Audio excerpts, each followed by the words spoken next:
बच्चों, क्लास में स्वागत है आप लोगों का। आज हम लोग पढ़ेंगे हमारे आसपास के पदार्थ में जो भी गुण होते हैं पदार्थों के। जैसे पदार्थ की तीन अवस्थाएं होती है, ठोस, द्रव और गैस।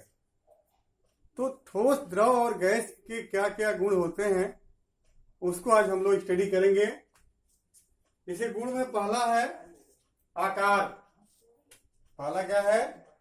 आकार। तो आकार की दृष्टि से हम देखें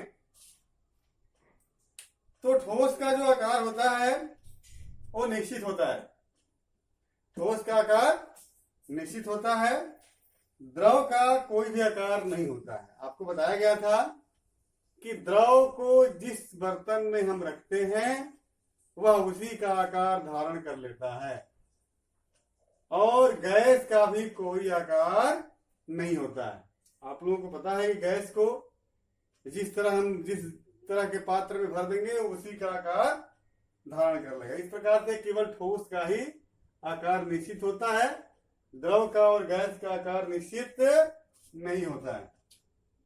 इस प्रकार से दूसरा है आयतन।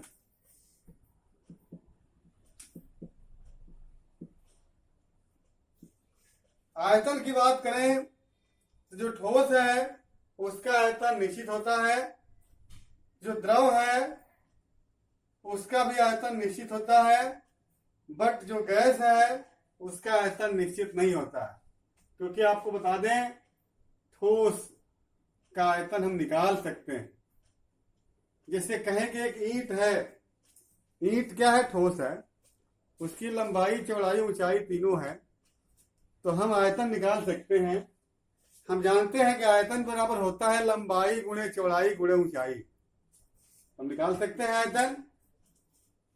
द्रव का भी आयतन निकाल सकते हैं, लेकिन गैस का आयतन नहीं निकाल सकते। गैस मतलब हवा। आपको बता दें, वायुमंडल में जो हवा है कितना आयतन है। तो गैस एक ऐसी अवस्था है जिसमें न तो आयतन न तो आकार निश्चित, मतलब उसका आकार भी निश्चित नहीं होता है और आयतन भी निश्चित नहीं होता है। इसके बाद डेंसिटी, मतलब इसको हम कहते हैं घनत्व।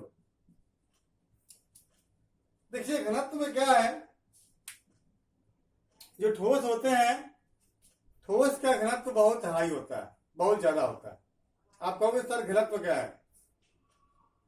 घनत्व का मतलब होता है घनत्व बराबर द्रव्यमान बटे आयतन। द्रव्यमान बटे आयतन मतलब पदार्थ का द्रव्यमान कितना है और उसका आयतन कितना है। द्रव्यमान में आयतन से भाग दे देंगे, आ जाएगा घनत्व। इस प्रकार से ठोस का घनत्व सबसे ज्यादा होता है, द्रव का घनत्व ठोस की अपेक्षा कम होता है, जबकि गैस का घनत्व सबसे कम होता है। इस प्रकार से आप समझ गए होंगे। अगला है दृढ़ता, रिगिडिटी। ठोस अधिक दृढ़ होता है, द्रव उतना दृढ़ नहीं होता है, उतना कड़ा नहीं होता है, थोड़ा सा ठोस की अपेक्षा मुलायम होता है। और गैस भी सबसे ज्यादा ये जो है मुलायम होता है, उतना दृढ़ नहीं होता है। इसके बाद दबाव।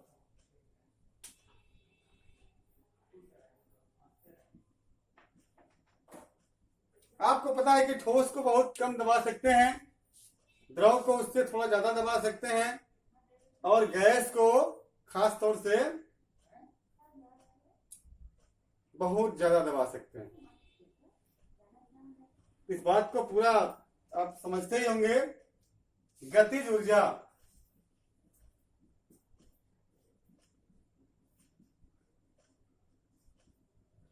देखिए, ठोस जो होती है उसकी जो गतिज ऊर्जा है वास्तव में बहुत कम होती है, क्योंकि जो ठोस कण होते हैं ना वो बिल्कुल पास पास होते हैं, बहुत ज्यादा गति नहीं करते हैं।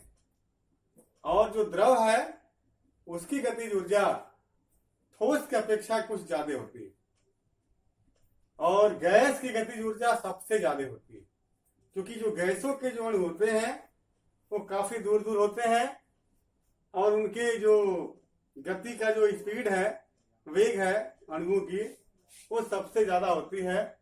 अतः गैस की गतिज ऊर्जा सबसे अधिक होती है, द्रव की गतिज ऊर्जा गैस की अपेक्षा थोड़ा कम, ठोस की गतिज ऊर्जा सबसे कम होती है। इस प्रकार से आप समझ गए होंगे। थोड़ा सा मैं चर्चा करूंगा इसमें तापमान के बारे में।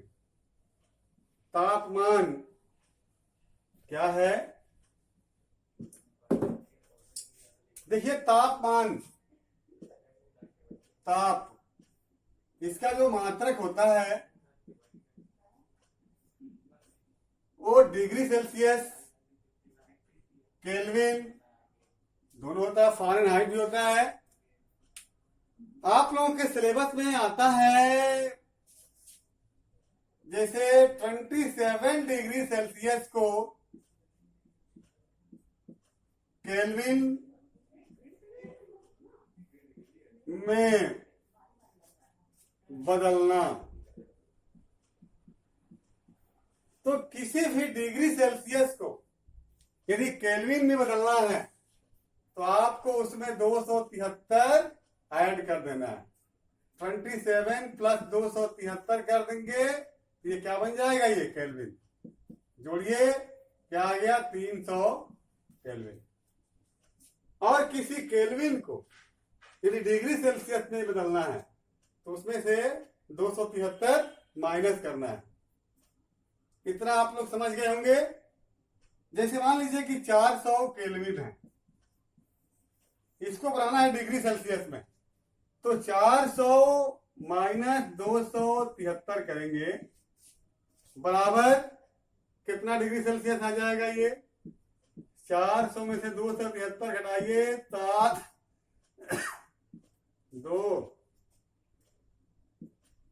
1 127। कितना आ गया? 127 डिग्री सेल्सियस।